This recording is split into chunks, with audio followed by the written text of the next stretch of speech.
advice for parents with their kids starting in a boxing gym, perhaps in the new year. What kind of advice do you need before you take your kid to a boxing gym? I'm often asked by people who want to go to a boxing gym for the first time rather than a boxercise class, what kind of things should I be looking for in the coach? What kind of things should the coach be asking? What kind of things should the coach be doing with the kids that they're going to be coaching, especially with a newcomer, because you probably don't know what they need to know. Okay, so the very first thing they should be doing is they should be asking them something about themselves. What is their background? Do they have any experience? Are they completely new to it? Or have they got no idea at all? They should be asking them things like their age. Do they have any health problems, any health concerns? They'll be asking you these sorts of things too. What they should not be doing is just saying, oh, you'll be fine, just join in. Now, what should they be showing them in the first session? Well, the first thing they need to show them is that when you're punching, the thumb is outside of the hand. I've coached in many boxing clubs myself, and in very, very few boxing clubs have I ever seen a coach show a kid how to put their thumb outside of the hand and explain that the thumb should not be inside of their hand. Now, if they're not doing this, the chances are they could injure themselves. Now, your kid might not know this. You might know this, but your kid might not know this. So this is something to be careful of. And most boxing coaches don't do this. It's dangerous.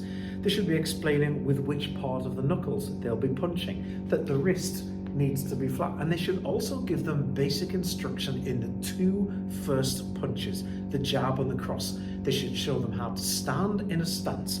They should show them how to make a guard, and they should show them the basic techniques. First thing, they're only going to teach them those two techniques in the first week. They're not going to teach them everything in 1 week, but you want to be sure that they're going to be teaching those techniques safely and effectively, or your kid could get hurt. So you want to make sure that the coach is going to be teaching them the techniques as well. The coach should also be checking with them that they're okay throughout the session. Are they comfortable? Are they happy?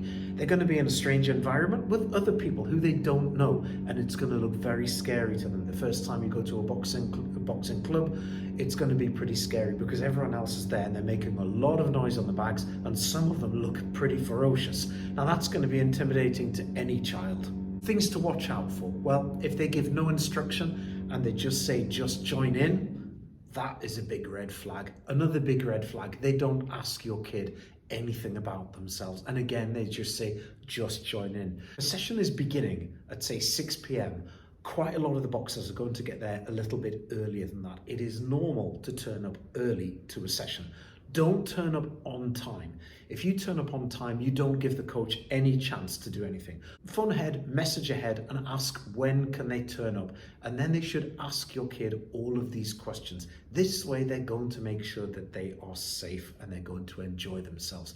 At the end of the session, hopefully, they'll say to them, did you have a good time? Did you enjoy yourself? But bear in mind, this may not always occur because quite often as one session goes out, there's an entirely new session coming in, and there are many, many more people coming in, and there are lots of people to speak to, perhaps competitions to organize, parents to organize. So don't be disappointed if that doesn't occur. But the part that should occur is the part at the beginning. That is essential. If you go to a club where that doesn't occur, try a new club the next time, then try a new one and find which one your kid is happiest at. That's the best advice I can give to you if your kid is starting in a boxing gym.